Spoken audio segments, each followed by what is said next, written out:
I have a fly I'm trying to kill. Yeah, that was a genius move.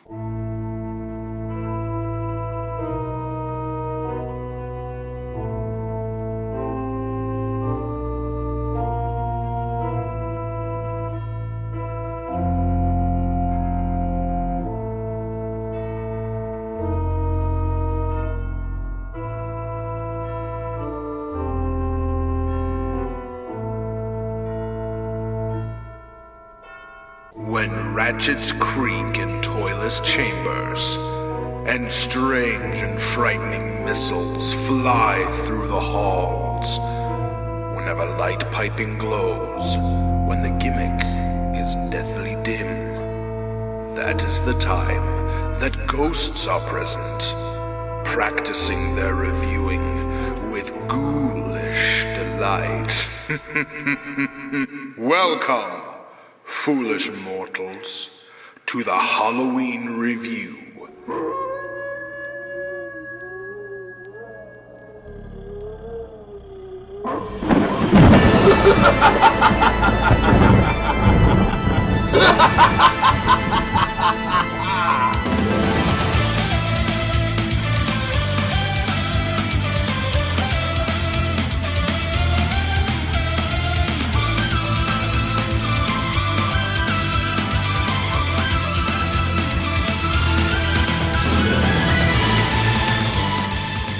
Rocktimus Prime here, back with another video, and sorry it's been a while since the video, and I have actually made a video on these two, Top Spin and Twin Twist, but I'm wrestling with some video glitches and things like that, so leave it with me, I'll see what I can do on them. But today, we're going to be taking a look at the studio series, Bumblebee. And no, not this one, but this one. This is him in his new Volkswagen mode. This is from the new movie Bumblebee that's coming out Christmas, I think? Christmas sometime? But this is the new studio series, Bumblebee, and he is fantastic. Now, before I begin, I just want to point out that I got this guy from Paul, aka Optibotimus. I will put a link to his channel down below if you don't know who Optibotimus is. And he is rather cute and rather adorable, and I do enjoy him. But, you know, I'm always a sucker for a Volkswagen Bumblebee. And the last time Bumblebee actually looked like a Volkswagen, he was this guy, the Generation 1 Bumblebee. And I know there's people out there going, what about the Masterpiece? This is just this in Masterpiece form, so technically this is still this, so this is the last time he was a Volkswagen. And as the film sort of became a reboot of the movie series, I'm really glad that they went with a more slim and sleek figure for Bumblebee. I do like all of the details that they put into this, because it's like the Michael Bay movies, but dialed down a lot. One thing you'll notice between the two Bumblebees here is it's not as complicated as the other studio series Bumblebee here. He's a lot less busy looking than Camaro Bumblebee here. And I really enjoy the simplicity of this guy. I think he looks really great. I do like the detail here on the head. It's very, very nice. And the detail overall, like I've said earlier, is reduced slightly, but I think it only helps the figure in terms of this is what we should have gotten the first time. Now in terms of accessories, he's not really packing much. He does have a battle mask, which I don't know where that went. He also comes with a sword. This just bolts onto his arm and it's really cool. And he also comes with his signature arm enveloping minigun cannon thing. Now to install the sword, it's pretty simple. You just have these two little tabs on the bottom. They go into his arm here, like that. And now he has a blade on the side of his arm. You can do this with either side. You see they have holes there and holes here. I love this accessory. It's a very stab and go, like hidden Assassin's Creed weapon. Now as you can see, he does have a black arm peg here and a gray one here. So that means this arm comes off. You just rip off his arm, set it there. And now Bumblebee has his cannon arm, which is really cool. I really do dig that. It's a little small and stumpy, like if you look at the arms, this one's a little shorter, only by like that much, but it is still a little shorter. For all of its intents and purposes, you can't really get a good wielding pose out of it because the elbow joint and the shoulder joint work against each other slightly. So he is slightly limited in the way that he can hold his gun, but this also has the tabs, so if you wanted to, you could give him a gun with a blade, which is awesome and super cool. The Camaro Bumblebee's gun will not fit on Bumblebee, on the Volkswagen Bumblebee, and vice versa. The cannon on this arm won't fit on him. So it's pretty cool that they gave him exclusive accessories. Overall, I think this is a much better Bumblebee, because he's small, he's cute, he's a Volkswagen, he's yellow, And he's just so much more adorable than this one. I never really understood why I didn't like the head on this guy, because it's not a bad head sculpt, but when you look at this guy, this is much more Bumblebee, and you can see that his little antenna are slicked back on this one, which they really shouldn't be for Bumblebee. He should have the things there. One other point of comparison I will make between these two is that the Volkswagen Bumblebee is a lot tighter. He holds together a lot better. His one arm here, the gun arm, is very loose. The legs are really floppy. And then this back kibble, I've had to actually push this clear piece, squeeze it together and warp it slightly so that it'll stay in like that. So that is one positive I will say that the Volkswagen has over the Camaro. But now let's talk articulation. The head, if you have the back kibble done right, and it does kind of hinder the head articulation, and his head is so small. This is the one joint on the figure I feel is too tight.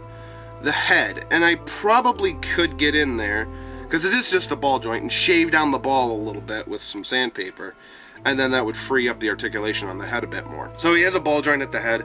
Like I said, it is a little bit tricky to get your fingers in there. The shoulders go up. They are on a ball joint here, but they also have a joint for the transformation so they can go up a little higher. So like I said, they are on a ball joint here. He does have a hinge here, but he also swivels. And then the hands are just on a hinge, so they just go in like that. You do have an access to a waist swivel. Again, kind of a tight waist swivel, but it's okay. This guy has an amazing amount of articulation on his legs. Now, because of the back kibble here folded down, so if you fold it up, pick it into place, you do get that nice range of motion. Get there at the front and then there at the back. It is a ball joint here, and it does swivel slightly. He has a single jointed knee. His feet are on a hinge, so you can get some really wide, flat-footed poses out of him, which I like a lot. And he does go forward and back slightly. Just forward, back, forward, back, forward, back.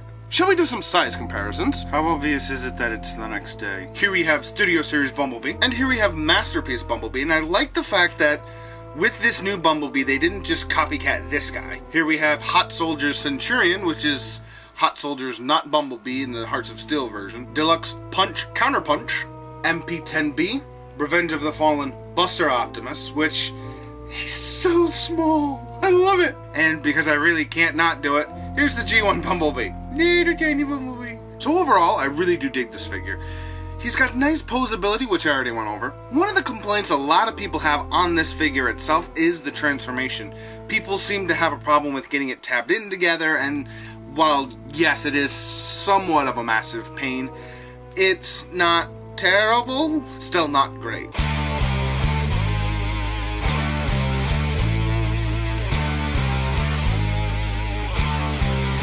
You hear the screeching of an owl, you hear the wind begin to howl. You know there's zombies on the ground, and it's terror time again. They've got you running through the night. It's terror time again, and you just might die of fright. It's a terrifying time. So here he is in Volkswagen mode, and I really dig this. Now, the panel lines and stuff, it is a bit of an issue. He doesn't really tab together all that well, but, I mean, there's a crack running along that side, although, as you can probably see, it doesn't snug together, which kind of sucks, considering the last time Bumblebee was a Volkswagen, everything stuck together really well. So there is actually weapon storage on this guy, but the only place I can find is right here, and I can't really figure out where the sword or the mask could go. I mean, I guess the mask could go here in the front. The sword, you can just pop this open and store the sword in there, but he kind of explodes. Nothing really tabs in, so when you go to pull this up, everything just goes pfft. Now with this size comparison, I did have to negate the Masterpiece Optimus Prime, the Buster Optimus Prime, and the Camaro Bumblebee, because I'm not sitting here for 3 hours trying to transform figures. I'm sorry. So here we have Studio Series Bumblebee, and here we have the Hot Soldiers Engine Bumblebee, and here we have Prime Wars Punch Counterpunch. Here is Masterpiece Bumblebee, and as you can see, they're about the same size, And I'm really glad that they didn't just redo this guy or re-release this guy with the new Bumblebee head. Overall then, Studio Series Bumblebee is a hit and a miss. It's about a 50-50 split. The vehicle mode, if I ignore the panel lines and all the tabbing issues, is really, really cool. It's the first time we're seeing Bumblebee as a Volkswagen in the movie universe. The robot mode is great. I like how streamlined everything is and how it makes sense that you still see bits of robot. It's like calling back to the original 07 movie. The transformation is a bit fiddly and the panel lines are kind of but you know, it's not bad. I mean, for 25 bucks, what else are you gonna spend it on? When you get it in its Volkswagen mode and you just kind of look at it objectively, it's not terrible. And one thing I did just notice that's really cool is that, like the Masterpiece, which is over there, he does only have one rear view mirror, which is iconic to the way that these Volkswagens were designed. They only had a driver's side rear view mirror. One other comparison I want to make before I sort of wrap everything up here. This is a Kinsmart Volkswagen. It's just a die-cast model version. But you can see, it's not terribly. It's a little smaller than 1/32nd scale. So if you leave him in one mode, you probably get your money's worth out of him. I know I'm going to enjoy him, and I do have the Masterpiece on order, and I'm really excited for Bumblebee. I really think this is actually going to be a decent Transformers movie, because Michael Bay has nothing to do with it, supposedly. Anyway, guys, this has been Rocktimus Prime with Studio Series Bumblebee. Hoping you guys have a good day, good night, whenever you're watching this. Take care, guys. Spooky, scary skeletons and shivers down your spine. Shrieking skulls will shock your soul, seal your doom tonight. Spooky, scary skeletons speak with such a screech. You'll shake and shudder in surprise when you hear these zombies shriek.